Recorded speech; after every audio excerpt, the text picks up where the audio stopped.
Hello guys, how are you and welcome back to my channel Biology Believe.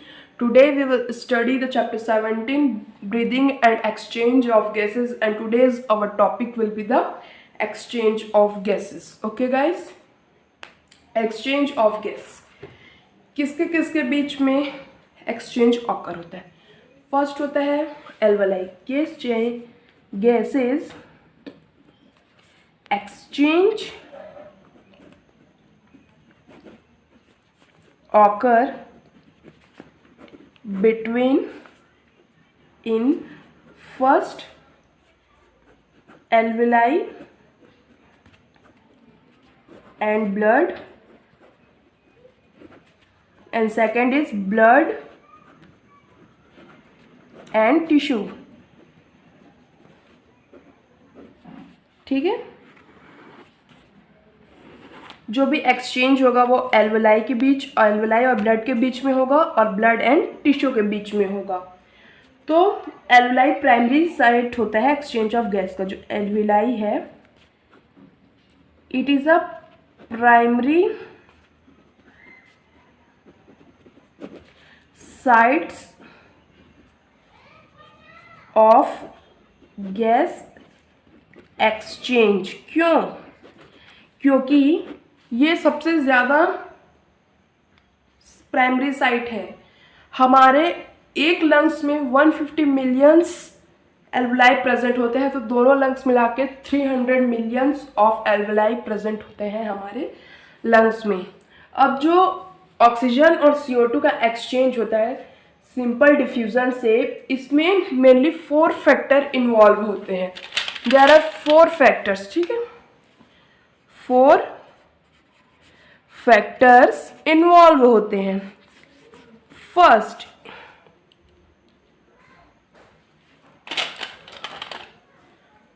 Pressure gradient. Pressure gradient और concentration. Second will be the solubility.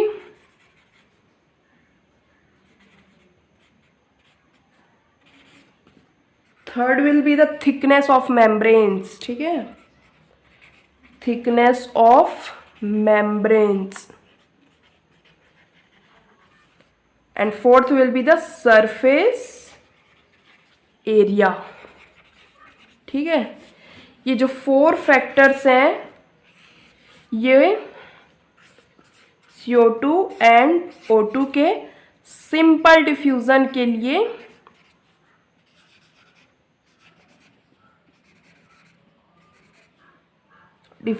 लिए main basic factors हैं.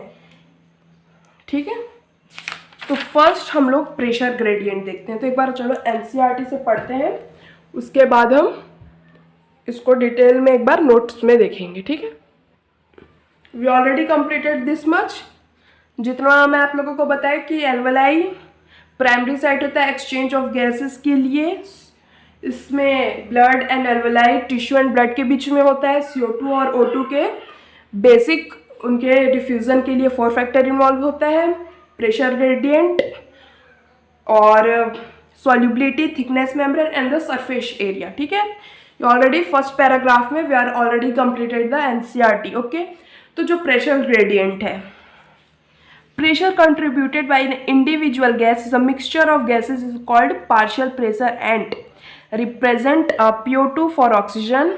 अब partial pressure के लिए हम लोगों को जैसे ऑक्सीजन के पहले P लिखेंगे तो that is the partial pressure of oxygen and the partial pressure of CO2 for carbon dioxide. ठीक है, partial pressure of this 2 gases is in the atmospheric air. 2 sides of diffusion are given in the table 17.1 and इन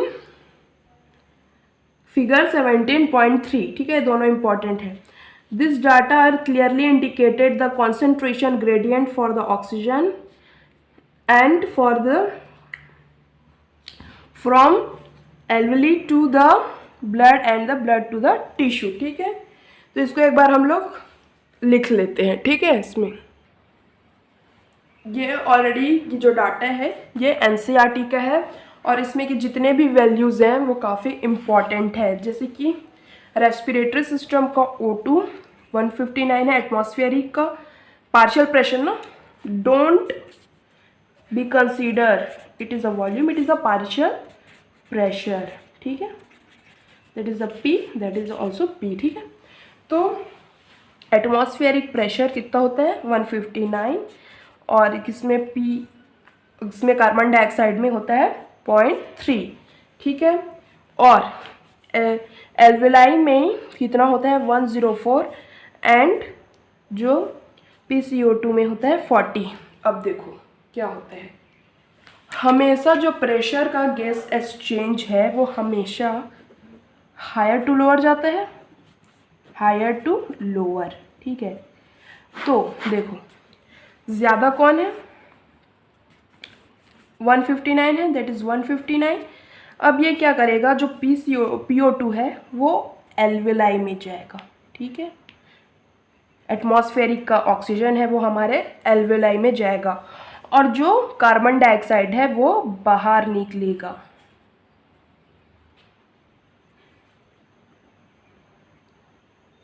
ठीक। अब वैसे ही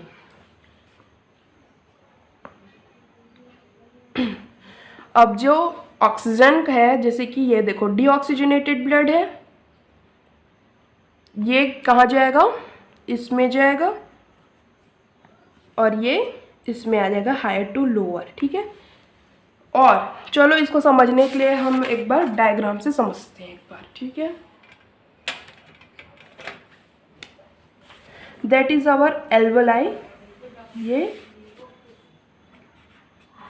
alveoli है, ठीक है। ये हमारा ब्लड नेटवर्क है,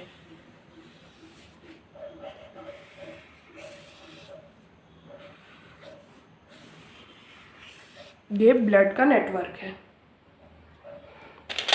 और दिस इज आवर टिश्यू, ठीक। ये क्या है, tissue, suppose it is tissue, it is a blood and this is tissue, ठीक है। अब देखो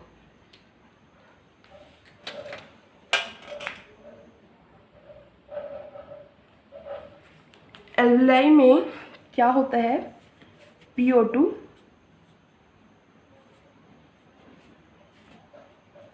104 होता है, ठीक है। यहाँ ऑलरेडी हम लोग ने कर चुके हैं, ठीक है। और PCO2 कितना होता है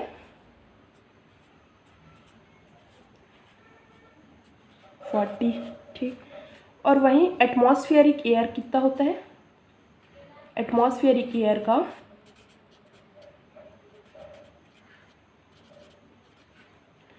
PO2 होता है 159 एंड PCO2 होता है कितना 0.3। तो हमेशा क्या होता है, हायर टू लोअर होता है। तो जो PO2 है वो हमारे एल्वेलाई में आएगा, एंड जो कार्बन डाइऑक्साइड है वो बाहर चला जाएगा, क्योंकि हायर से लोअर आता है, यहाँ से हायर से लोअर होता है, ठीक है। अब वैसे ही, और जो हमारा डीऑक्सीजनेटेड ब्लड है वो ये oxygenated blood and that is deoxygenated blood, ठीक। This is our deoxygenated blood, ठीक है।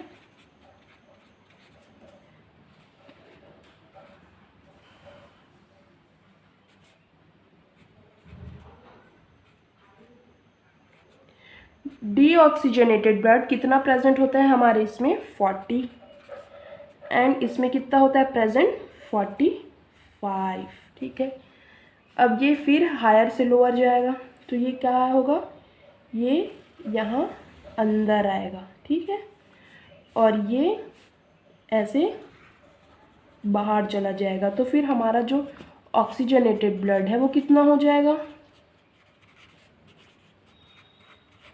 जब 40 यहाँ अंदर आया तो PO2 कितना हो जाएगा 95, और जो PCO2 है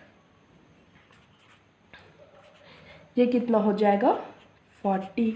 अब फर्दर क्या होगा, ठीक है, अब नीचे आएगा। अब ऑक्सीजनेटेड ब्लड कहाँ ट्रांसफ़र होना है, हमारे टिश्यू में। दिस इज़ आवर टिश्यू, ठीक है। आई होप आप लोगों को दिख नहीं रहा होगा, तो मैं टिश्यू को एक बार और इस कलर पेन से बना देती हूँ। दिस इज़ आवर टिश्यू, ठीक है।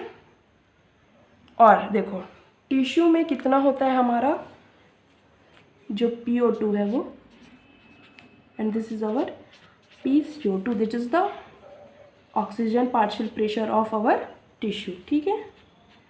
तो ये कितना हो जाएगा 40 होता है, और ये होता है 45। और एक बार इसको याद करने का मस्ट तरीका है कि जो आगे पीछे हो रहा है, जैसे कि ऑक्सीजनेटेड ब्लड टिश्यू का, तो जो जिधर ज़्यादा होगा वहाँ पर वो जाएगा higher pressure to lower pressure, ठीक है। तो देखो ये क्या हुआ, PO2 95 है, यही ऑक्सीजनेटेड ब्लड, और PCO2 कितना है 40 है, ठीक है। तो अब क्या होगा, ये 95 है तो ये यहाँ पर आएगा, ठीक है, इसमें आएगा, ऑक्सीजन हमारे टिश्यू में आएगा, और जो PCO2 है वो किस में चले जाएगा, PCO2 में, मीन्स हमारे ब्लड नेटवर्क में चले जाएगा। उसके बाद फिर क्या होगा, इसमें गया, इसमें आया, तो फिर हमारा डीऑक्सीजनेटेड ब्लड फिर यहाँ पास हो जाएगा, कितना हो जाएगा PO2, यहाँ से ये 95 यहाँ आया तो कितना हो जाएगा 40, और PCO2 कितना हो जाएगा हमारा, यहाँ ऊपर गया तो 45, ठीक है। फर्दर फिर गया, और ब्लड नेटवर्क से यहाँ पर ले जाने वाला कौन होता है, ठीक, that is our pulmonary artery, ठीक है। और यहाँ से जो ले जाने वाला कौन होता है, लाने वाला पल्मोनरी वेन,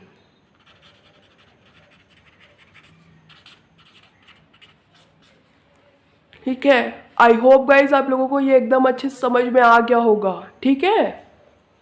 हमारा प्रेशर ग्रेडियंट यहाँ पर कंप्लीट हुआ, ठीक। तो अब देखो,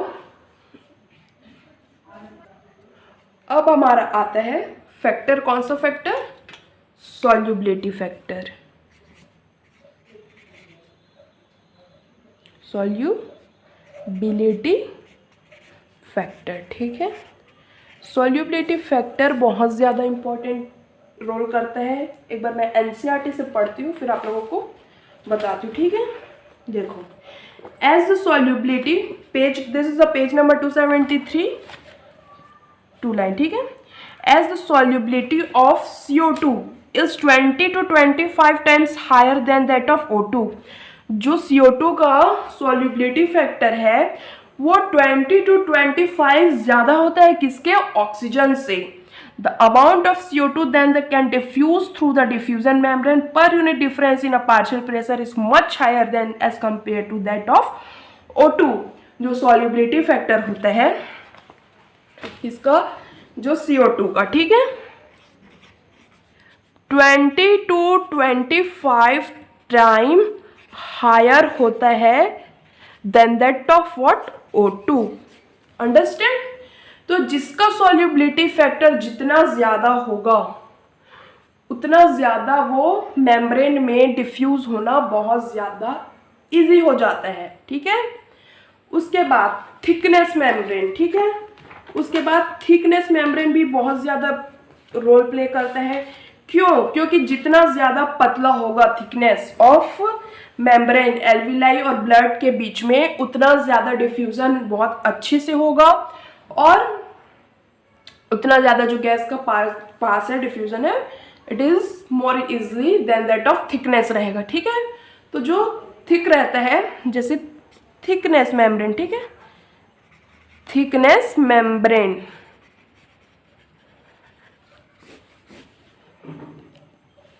तो देखो ये हमारा एल्वेलाई है, ठीक है, और ये हमारा ब्लड कैपिलरी है।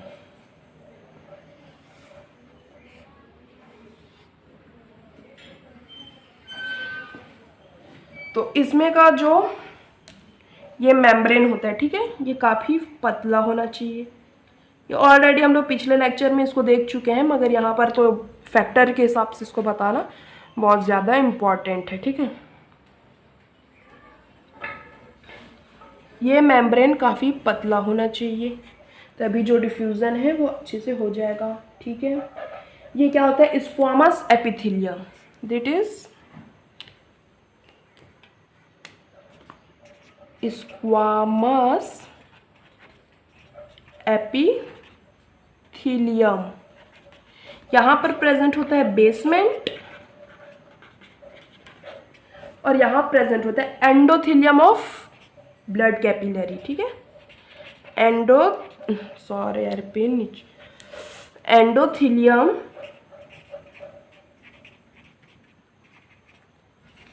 ऑफ ब्लड कैपिलरी, ठीक है।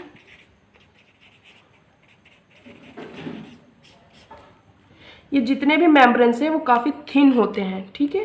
तो यहाँ पर से जो भी ऑक्सीजन और O2 का जितना भी जो डिफ्यूज़न है वो काफ़ी अच्छे से हो जाता है। अब आते हैं हम सरफेस एरिया में, ठीक है। सरफेस एरिया, सरफेस एरिया बहुत ज़्यादा इम्पॉर्टेंट रोल प्ले करता है, क्योंकि देखो यहाँ पर हमारे लंग्स में बहुत सारे ऐसे एल्वेलाई प्रेजेंट होते हैं, ठीक है। लास्ट में टर्मिनल में ऐसे एल्वेलाई प्रेजेंट होते हैं सपोज। तो यहाँ पर थोड़े थोड़े जगह होना काफ़ी ज़रूरी है यहाँ पर, ठीक है, ताकि जो डिफ्यूज़न है वो हो सके। अगर मेन डिफ्यूज़न नहीं हो पाया ऑक्सीजन का थ्रू द ब्लड थ्रू और CO2 का बाहर नहीं हो पाया तो ऐसे प्रॉब्लम क्रिएट हो जाता है। इसलिए बहुत ज़्यादा इम्पॉर्टेंट है हमारे सरफेस एरिया। ये चारों के चारों फैक्टर बहुत इंपॉर्टेंट है, pressure gradient, solubility, thickness membrane and as well as surface area. I hope guys आप लोगों को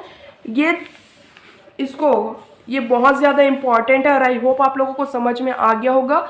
एक दो बार इसको देखो रिपीट करके और इसको खुद प्रैक्टिस करो तो आप लोगों को और अच्छे से समझ में आ जाएगा।